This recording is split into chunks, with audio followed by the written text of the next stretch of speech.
Hello friends, मेरा नाम है विनोद और मैं आज शुरू करने जा रहा हूँ इलेक्ट्रोस्टैटिक्स का सबसे important topic Coulomb's law. Coulomb's law start करने से पहले मैं बता दूं इलेक्ट्रोस्टैटिक्स होता क्या है। इलेक्ट्रोस्टैटिक्स फिजिक्स का एक ब्रांच होता है जिसके अनुसार हम लोग रेस्ट चार्ज के बारे में अध्ययन करते हैं, जिसके बारे में। तो सबसे पहला Coulomb's law, state and explain Coulomb's law. State and explain Coulomb's law. Coulomb's law को हम लोग कैसे एक्सप्लेन करेंगे। कूलम्ब्स लॉ में इतने लॉस याद करने की कोई आवश्यकता नहीं है। सिंपल सी ये फिगर याद करने से आपका पूरा लॉ कंप्लीट हो सकता है। तो कूलम्ब्स लॉ क्या बोलता है कि दो रेस्ट चार्ज है Q1 और Q2। दो रेस्ट चार्ज है Q1 Q2, उसके बीच का डिस्टेंस कितना है R, और इसमें कितना फोर्स लग रहा है F। तो कूलम्ब्स लॉ बोलता है फोर्स जो होता है वह डायरेक्टली प्रोपोर्शनल होता है किसके, Q1 और Q2 के, और फोर्स जो है इनवर्सली प्रोपोर्शनल होता है किसके, स्क्वायर ऑफ डिस्टेंस, उसके डिस्टेंस का स्क्वायर। मतलब कि फोर्स जो है इनवर्सली प्रोपोर्शनल होता है किसके, square of distance. According to Coulomb's law, Coulomb's law के अनुसार the force of intersection between two charges, force of intersection between two charges is directly proportional to the product of charge। वह directly proportional होता है किसके, product of charge. Force जो है वह directly proportional होता है किसके, product of charge Q1 Q2 जो दो चार्ज है उसके directly proportional. And inversely proportional to the square of distance between charges. और वह इनवर्सली प्रोपोर्शनल, डायरेक्टली प्रोपोर्शनल किसके, प्रोडक्ट ऑफ चार्ज के, और inversely proportional and inversely proportional to the square of distance between charges. उसके charge के inversely proportional, distance के inversely proportional. अब हम लोग इस फिगर में आते हैं। सपोज हम लोग इस फिगर को माने सपोज किए हैं। सपोज 2 पॉइंट चार्ज Q1 और Q2 are separated in vacuum और एयर। जिस 2 पॉइंट चार्ज है Q1 और Q2 जिसको हम लोग सेपरेट कहाँ किए हैं, वैक्यूम और एयर में। वैक्यूम मतलब आप लोग जान रहे होंगे निर्वात, और एयर मतलब हवा।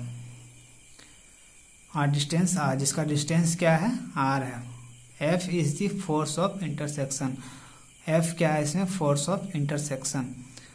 तो इसके बारे में तो मैं पहले बता चुका हूँ। Force is directly proportional Q1 Q2, force is inversely proportional 1/r, इसका मतलब कि 1/r square, distance of square of distance. अब इस दोनों को हम लोग क्या करेंगे, कंबाइन करेंगे। कंबाइनिंग बोथ, दोनों को कंबाइन करेंगे। तो force directly proportional Q1 Q2 r square है, दोनों को कंबाइन किए तो ये बन गया मेरा। अब इस प्रोपोर्शनल टू के साइन को हम लोग जब हटाते हैं, फिजिक्स में आप लोग सभी को जानते होंगे कि प्रोपोर्शनल टू के साइन को हटाने के बाद एक हम लोग कांस्टेंट यूज करते हैं K। आप कुछ भी यूज कर सकते हो कांस्टेंट के टर्म पर, बट मैं यहाँ पर K यूज कर रहा हूँ। तो इस प्रोपोर्शनल टू के साइन को हटा करके हम लोगों ने एक K कांस्टेंट यूज किया है, where K is a constant of proportionality. K जो है कांस्टेंट ऑफ प्रोपोर्शनैलिटी है, which is called electrostatics force constant. इसको हम लोग इलेक्ट्रोस्टैटिक्स फोर्स कांस्टेंट भी बोल सकते हैं। इन सीजीएस सिस्टम, सीजीएस का फुल फॉर्म क्या होता है, centimetre gram second. Centimetre gram second, ये आपके ऑब्जेक्टिव क्वेश्चंस में आ सकते हैं 1 नंबर के लिए, कि सीजीएस सिस्टम का फुल फॉर्म क्या होता है, centimetre gram second, centimetre gram second. तो सीजीएस सिस्टम में हम लोग क्या करते हैं, जो हम लोग कांस्टेंट K यूज किए थे, यहाँ पर कांस्टेंट K यूज किए थे, यहाँ पर इसके जगह पर हम लोग यूज करेंगे K का वैल्यू 1।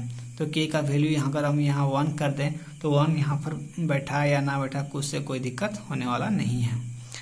तो ये हो गया आपका सीजीएस सिस्टम में F equal to Q1 Q2 r square. अब हम लोग इन SI सिस्टम, हम लोग SI सिस्टम में हम इसको कैसे लिखेंगे, तो हम लोग SI सिस्टम में लिखने के लिए जैसे सीजीएस सिस्टम में 1 पुट किए थे, यहाँ पर SI सिस्टम में हम लोग K का वैल्यू पुट करेंगे 1/4πε0। ये भी एक तरह का कांस्टेंट ही होता है, 1/4πε0 जो है वो कांस्टेंट होता है। तो यहाँ पर फोर्स, यहाँ पर k की जगह पर हम लोग क्या करेंगे 1/4 पाई एप्सिलॉन नॉट, ये भी एक कांस्टेंट है Q1 Q2/r²। यहाँ पर आप लोग देख रहे होंगे एक नया word epsilon naught. Epsilon naught का मतलब क्या होता है, where epsilon naught absolute electrical permittivity of the free space. यह क्या है, absolute electrical permittivity of the free space. Epsilon naught का वैल्यू क्या होता है 8.85 इंटू 10⁻⁻12 किलोमीटर न्यूटन, इस सब करके 1/4 पाई एप्सिलॉन नॉट का वैल्यू कितना होता है 9 इंटू 10⁻⁹।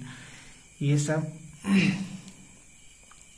वैल्यू जो है आपको ऑब्जेक्टिव में पूछ सकता है, 1 नंबर के लिए ऑब्जेक्टिव एग्जाम जब होता होगा तो दे सकता है एप्सिलॉन नॉट का वैल्यू कितना होता है, 1/4 पाई एप्सिलॉन नॉट का वैल्यू क्या होता है। तो आपका हो गया ये कूलम्स लॉ। ये आपको एग्जाम में आए या ना आए, अगर आप लोग आगे पढ़ते हो तो ये आपको बहुत ज़्यादा काम आने वाला है। तो गाइस, ये आपको अच्छा लगा हो, समझ में आया हो तो लाइक सब्सक्राइब जरूर कर दें और कमेंट कर दें। इसके बाद आप लोग सभी से कोई टॉपिक पर आप लोग को अगर प्रॉब्लम है तो आप लोग कमेंट सेक्शन पर बता दें, ताकि मैं उसका वीडियो बना करके आगे डाल दूं। Thank you.